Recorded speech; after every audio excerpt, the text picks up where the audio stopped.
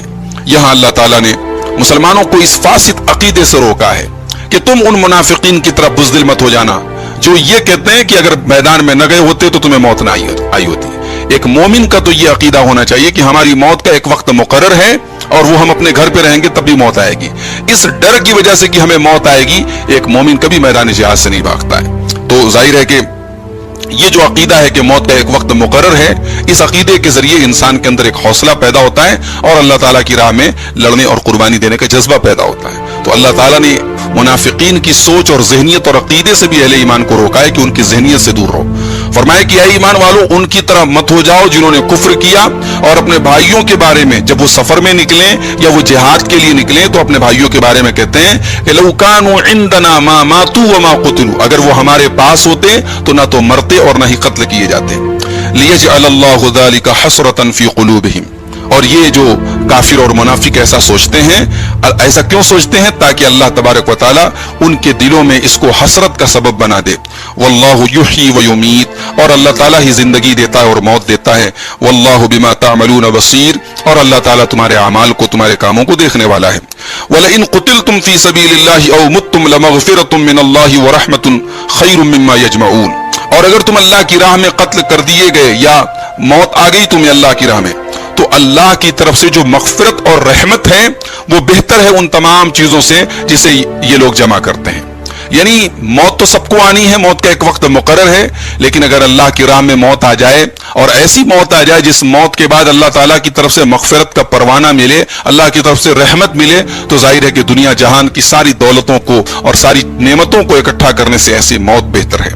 فرمایا کہ وَلَئِن قُتِلْتُمْ فِي سَبِيلِ اللَّهِ، اگر تم اللہ کی راہ میں قتل کر دیے جاؤ، کوئی معاملہ ہے جنگ سے متعلق کوئی مسئلہ ہے تو فوج کے جو ماہرین ہیں ان سے مشورہ لیں۔ اسی طریقے سے وَوُجُوهِ النَّاسِ فِي مَا يَتَعَلَّقُ بِالْمَصَالِحِ، اور لوگوں میں جو سربراہ لوگ ہیں ان سے لوگوں کی مصلحت اور لوگوں کی کس میں بھلائی ہے، کس میں فائدہ ہے، اس کے بارے میں لوگوں سے مشورہ لیں۔ وَوُجُوهِ الْكُتَّابِ وَالْعُمَّالِ وَالْوُزَرَاءِ فِي مَا يَتَعَلَّقُ بِمَصَالِحِ الْبِلَادِ وَإِمَارَتِهَا، اور ملک کی ترقی کے بارے میں اور ملک کو آباد کرنے کے بارے میں جو ان کے وزراء ہیں، جو ان کے گورنر ہیں، جو عاملین ہیں، ان سے مشورہ لیں۔ تو حکمران کو چاہیے کہ وہ اپنی حکومت جو ہے وہ مشورے سے چلائے۔ اللہ تعالیٰ نے فرمایا اپنے نبی کو خطاب کرتے ہوئے وَشَاوِرْهُمْ فِي الْأَمْرِ، اے نبی آپ ان سے مشورہ لیں۔ فَإِذَا عَزَمْتَ فَتَوَكَّلْ عَلَى اللَّهِ، اور اے نبی جب آپ کسی چیز کا عزم مصمم کر لیں، کسی چیز کے بارے میں کام کرنے کا ارادہ کر لیں، ٹھان لیں، فَتَوَكَّلْ عَلَى اللَّهِ، تو اب اس کے بعد اللہ کے اوپر بھروسہ کریں۔ مشورہ کرنے کے بعد جب کسی کام کا ارادہ ہو جائے تو پھر اب اس کے بعد سارا بھروسہ مشورہ کرنے والوں یا اپنی عقل اور اپنی تدبیر نہ ہو بلکہ مشورہ کے بعد اور صحیح فیصلہ کرنے کے بعد اب اس کا انجام جو ہے مکمل اللہ تعالیٰ کے حوالے کر دیا جائے، اللہ کے اوپر توکل کیا جائے۔ فتوکل علی اللہ، اللہ کے اوپر توکل کیجئے۔ ان اللہ یحب المتوکلین، بے شک اللہ تعالیٰ بھروسہ کرنے والوں، توکل کرنے والوں کو پسند فرماتا ہے۔ ان ینصرکم اللہ فلا غالب لکم، اگر اللہ تمہاری مدد کرے تو تم پر کوئی غالب نہیں آ سکتا۔ وَإِن يَخْذُلْكُمْ فَمَنْ ذَا الَّذِي يَنْصُرُكُمْ مِنْ بَعْدِ، اور اگر اللہ تمہیں چھوڑ دے تو کون ہے جو اللہ کے بعد تمہاری مدد کرے۔ وَعَلَى اللَّهِ فَلْيَتَوَكَّلِ الْمُؤْمِنُونَ، اور اللہ ہی کے اوپر ایمان والوں کو بھروسہ کرنا چاہیے۔ وَمَا كَانَ لِنَبِيٍّ أَن يَغُلَّ، اور کسی نبی کے لیے یہ ناممکن ہے کہ وہ خیانت کرے۔ وَمَن يَغْلُلْ يَأْتِ بِمَا غَلَّ يَوْمَ الْقِيَامَةِ، اور جو خیانت کرے گا وہ قیامت کے دن اپنی خیانت کو لے کر کے آئے گا۔ غزوہ احد میں مال غنیمت کو سمیٹنے کے لیے جو صحابہ آگے بڑھے تو ایک سوچ یہ بھی تھی کہ اگر ہم اس میں تاخیر کریں گے تو ہو سکتا ہے کہ ہمارا حصہ ہمیں نہ ملے، دوسرے لوگ یہ مال غنیمت سمیٹ لیں۔ تو اس نظریے کی تردید کی گئی کہ تم نے یہ سوچ کیسے لیا، تمہارے قائد جناب محمد رسول اللہ صلی اللہ علیہ وسلم ہیں، تو پھر تمہیں یہ اندیشہ کیسے ہو گیا کہ تمہارا حق اور حصہ تمہیں نہیں دیا جائے گا۔ ایک نبی سے خیانت کا صدور ناممکن ہے، ایک نبی کبھی خیانت نہیں کر سکتے۔ وَمَن يَغْلُلْ يَأْتِ بِمَا غَلَّ يَوْمَ الْقِيَامَةِ، اس کے بعد یہ خیانت کتنا خطرناک گناہ ہے، اللہ نے اس کا ذکر کیا کہ جو خیانت کرے گا وہ قیامت کے دن اپنی خیانت کو لے کر کے آئے گا۔ ثُمَّ تُوَفَّى كُلُّ نَفْسٍ مَا كَسَبَتْ وَهُمْ لَا يُظْلَمُونَ، پھر ہر نفس کو پورا بدلہ دیا جائے گا اس کے کرتوت کا، اور کسی کے اوپر کوئی ظلم نہیں کیا جائے گا۔ أَفَمَنِ اتَّبَعَ رِضْوَانَ اللَّهِ كَمَنْ بَاءَ بِسَخَطٍ مِّنَ اللَّهِ وَمَأْوَاهُ جَهَنَّمُ، اللہ نے فرمایا کہ کیا وہ انسان جو اللہ تعالیٰ کی رضا چاہتا ہے، اللہ کی رضا کا طلبگار ہے، اللہ کو راضی کرنا چاہتا ہے، کیا وہ اس انسان کی طرح ہو سکتا ہے جو اللہ کی ناراضگی کو لے کر کے لوٹے؟ ایک آدمی اللہ کی رضا کا طالب ہے، ایک آدمی اللہ کو ناراض کر رہا ہے، دونوں برابر نہیں ہو سکتے۔ جس کا ٹھکانہ جہنم ہے، جو اللہ کو ناراض کر رہا ہے، وَمَأْوَاهُ جہنم، اور اس کا ٹھکانہ جہنم ہے، وَبِئْسَ الْمَصِيرُ، اور جہنم بڑا ہی برا ٹھکانہ ہے۔ ہم درجات عند اللہ، لوگوں کے اللہ تعالیٰ کے نزدیک الگ الگ درجات ہوں گے، واللہ بصیر بما یعملون، اور اللہ تعالیٰ خوب دیکھنے والا ہے جو لوگ کرتے ہیں۔